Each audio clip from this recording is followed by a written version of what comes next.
Welcome to Nasdaq Trade Talks. I'm Lyanne Alfaro, supervising producer at Nasdaq with a daily insight on the Nasdaq-100 index, or the NDX, which is made out of the 100 largest domestic and international non-financial innovative companies listed on the Nasdaq. The NDX has been the barometer for U.S. large-cap growth and also one of the best-performing indices over the last decade and a half, not to mention one of the most liquid index ecosystems in the world. Joining me today is Mark Marex, Product Development Specialist at Nasdaq Global Index, with an update on Nasdaq-100 technical levels as the index hits another intraday high. Mark, thank you so much for joining us. Thanks so much for having me, Lyanne. Great to be here. And now let's dive in by reviewing the historical NDX valuation. Can you give us some insight? Yeah, sure. So this is something that we track pretty closely here at Nasdaq Global Indexes. This just kind of gives you a sense of, really almost over 15 years worth of data, what type of path the Nasdaq-100 as a group has taken. You can see that blue line, very, very steady growth in sales per share, kind of mirroring the growth in the price levels up until very recently. And then in the orange line, the trend in the PE. And what you'll notice is that really for quite a long time, almost 7 years going back to 2013 or so, this index was trading in a very narrow range of about 20 to 25 in terms of PE. This year we've seen, a pretty sharp spike up to, almost 35 as of the end of June. I just checked this again this morning, and we're approaching 40 on the PE for the NDX. So really levels we haven't seen since, I would say, the early 2000s when the original tech bubble was winding down. And so I thought we'd give our listeners, a bit of a drill down into why that's happening. Does it mean, the index is actually overvalued from a fundamental or from a relative perspective? And so, have some good additional slides to share with you to really explore that. So let's go ahead and take a look at those slides. Can you tell us a little bit more about global tech valuations and how they compare to the U.S.? Yeah, so not the exact one-for-one comparison. There is no such thing as a Europe version of the NDX or a global version of the NDX.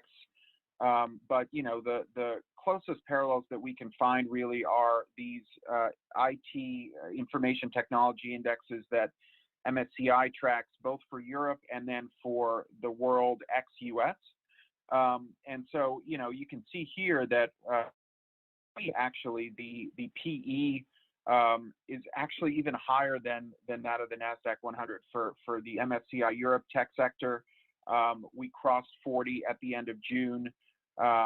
Still there in that area, and for the world ex-US, we were at 37 or 38 as of the end of June, and still there today, driven a little bit down, I think, by the fact that Japan valuations are a little bit lower. But the story basically here is that when you're looking at valuations, on an absolute versus a relative basis, it's good to keep in mind that even though the 100 may seem expensive today, it's compared to what, right? And we know that tech is one of the few sectors that's actually still growing globally, and if not earnings, then certainly revenues this year. And that's kind of the underpinning to the valuation at this point. We're in an extremely low rate environment, much lower than we were when the year started, and so those future earnings that the index is exposing you to are just simply getting discounted back at a much lower rate. And so that's what a lot of people at this time are thinking will underpin those valuation metrics going forward. And now looking at the NDX versus S&P 500 fundamentals, what can you tell us about that? Yeah, so one way to compare is looking at U.S. tech versus non-U.S. globally, right? Which we just did.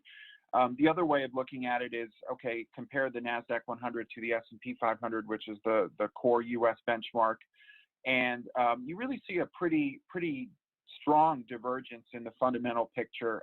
The S&P on an earnings per share basis is down 11% year over year. That's one of the largest declines we've seen in quite some time. Sorry, on a revenue basis.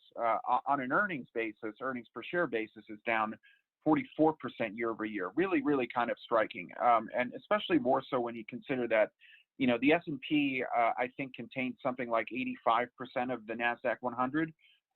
So when you strip out the constituents that make up the Nasdaq-100, which are down only 21% on an earnings per share basis year over year, you really start to get a sense of really just how much more the constituents in that index are underperforming the broader, outperforming the broader market.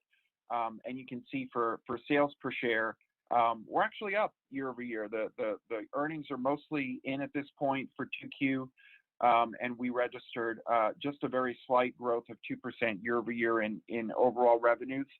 And that's, you know, that's certainly starting to underpin, I think, this fundamental story where yes, even though we're seeing valuations start to get into levels that we haven't seen in quite some time, it's all in this context of, well, rates are much lower. There's a ton of government stimulus coming into the market. And then there's also, you know, a pretty robust expected recovery in the next few years in terms of the general economy. So we feel pretty good about that story, at least comparing the Nasdaq-100 to both the S&P, which is a broader, less tech-intensive sector-weighted index, as well as the, you know, the global tech indexes that are out there that we can track. Great. And Mark, here as we wrap up, can you tell us about ETF fund flows and where investors are allocating capital right now and into the future? Yeah, so I mean, this caught my attention because I was looking at just the daily flows yesterday, actually, into the Qs, which track the Nasdaq-100, and we were at almost $1 billion just for the day, which is pretty extraordinary.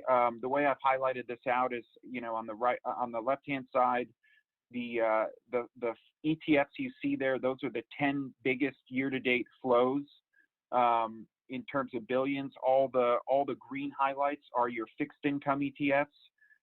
The yellow highlights are the only equity ETFs in that lineup, VTI from Vanguard and VOO from Vanguard, and you know, tracking the broader market. And then you've got the Qs, which tracks the NDX, third biggest overall in year-to-date flows. And you can see that, you know, on a 1 week basis, you've got that $1 billion almost in flows.